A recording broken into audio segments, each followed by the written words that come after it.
শ্ৰদ্ধেয় সাংবাদিক বন্ধুসকল, আজি এই বিশেষ এটা কাৰণত আমি এই সংবাদমেলখন অনুষ্ঠিত কৰিছোঁ। যোৱা কেইদিনমান ধৰি দুই তিনিদিন ধৰি পেলাই মাজুলীত এটা অপপ্ৰচাৰ এটা হৈ আছে যে মাজুলীত শিশু অপহৰণকাৰী কোনোবা সোমাইছে বা শিশু অপহৰণ কৰিবলৈ চেষ্টা কৰিছে। আচলতে আমি তেনেকুৱা ধৰণৰ কোনো মাজুলীত কোনো শিশু অপহৰণকাৰী বা শিশু অপহৰণ কৰিবলৈ চেষ্টা কৰা ঘটনা সংঘটিত হোৱা নাই। এইটো মই ৰাইজৰ জ্ঞাতাৰ্থে জনাইছোঁ যে ৰাইজ আপোনালোক নিশ্চিন্ত থাকক আৰু মাজুলীত কোনো ধৰণৰ তেনেকুৱা শিশু অপহৰণ কৰা ঘটনা সংঘটিত হোৱা নাই বা শিশু অপহৰণ কৰিবলৈ কোনো চেষ্টা কৰা নাই। দুটা ঘটনা হৈছে, সেইকেইটা শিশু অপহৰণকাৰীৰ লগত জড়িত বা তেনেকুৱা ধৰণৰ ঘটনা নহয়।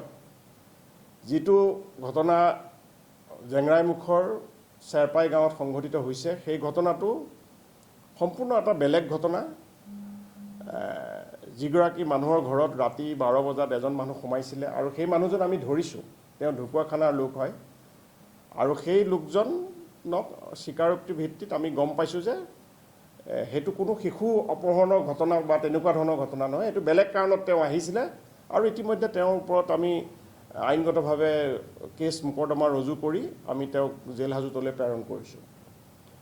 আৰু নিশ্চিন্ত থাকক যে এইটো কোনো ধৰণৰ শিশু অপহৰণৰ ঘটনা নহয় বা শিশু অপহৰণকাৰী তেনেকুৱা ধৰণৰ কোনো ৰিলেটেড ঘটনা নহয়।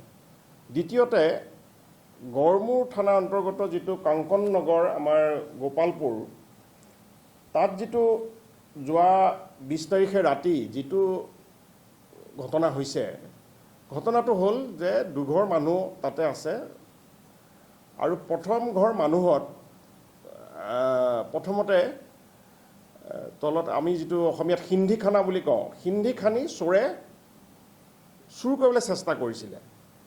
মানে সিন্ধি মানে মাটি খানি পিৰালি তলত তেওঁ সোমাবলৈ চেষ্টা কৰিছিলে, কিন্তু ঘৰৰ ভিতৰৰ ফালে এটা শ্ব'কেছ থকাৰ কাৰণে চোৰটো সোমাব নোৱাৰিলে।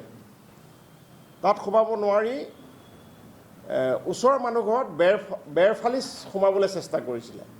কিন্তু এই ঘটনাটোতো কোনো ধৰণৰ শিশু অপহৰণকাৰী বা তেনেকুৱা ধৰণৰ ঘটনা ইয়াত লগত নহয় বা তেনেকুৱা ঘটনা নহয়। আমি সম্পূৰ্ণ চোকা নজৰ ৰাখিছোঁ। আমি দুইটা ঘটনাৰ সংক্ৰান্তত আমি কেছ মোকৰ্দমা ৰুজু কৰিছোঁ আৰু আমাৰ মাজুলীখন অতি শান্তিপ্ৰিয় ঠাই।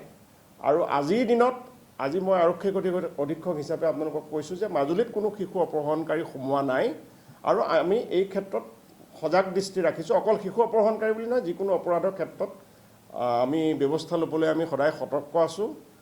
আৰু আপোনালোককো মই অনুৰোধ জনাইছোঁ যে মানুহৰ মাজত এটা বিভ্ৰান্তিৰ সৃষ্টি হৈছে, এটা ধাৰণা হৈছে যে মাজুলীত শিশু অপহৰণকাৰী ঘূৰিছে বুলি বা তেনেকুৱা ময়ো শুনিছোঁ গাঁৱে ভূঞে যে এটা মানুহৰ মাজত এটা ঠিক আতংক বুলি নকওঁ, এনেকুৱা ধৰণৰ এটা ঘটনা মানে মানুহৰ ভয় এটা ভাৱ হৈছে। কিন্তু মই আজি এই সংবাদমেলৰ জৰিয়তে আপোনালোকৰ জৰিয়তে ৰাইজক মই অনুৰোধ কৰিছোঁ যে এনেকুৱা ভাৱবোৰ মনৰ পৰা আঁতৰাই দিয়ক আৰু মাজুলীত কোনো ধৰণৰ শিশু অপহৰণকাৰী সোমোৱা নাই আৰু আমি সদায় আৰক্ষী আপোনালোকৰ লগত আছোঁ। আৰু মই আশা কৰিছোঁ যে আপোনালোকে মাজুলীখনত শান্তি সম্প্ৰীতি বজাই ৰখাত সহায় কৰিব।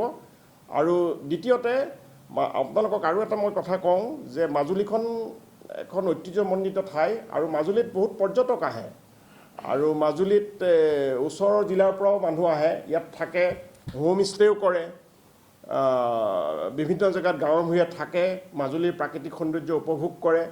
আৰু সেই মানুহসকল যদি এনেকুৱা এটা ভ্ৰান্ত ধাৰণা লৈ সেই মানুহসকলৰ ওপৰত বা তেনেকুৱা মানুহৰ লগত যদি কিবা ধৰণৰ এটা অপ্ৰীতিকৰ পৰিস্থিতিৰ সৃষ্টি হয়, এইটো বৰ ডাঙৰ কথা হ'ব।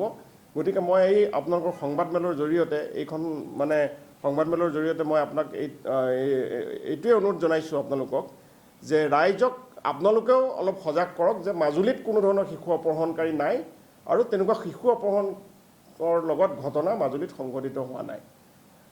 ধন্যবাদ।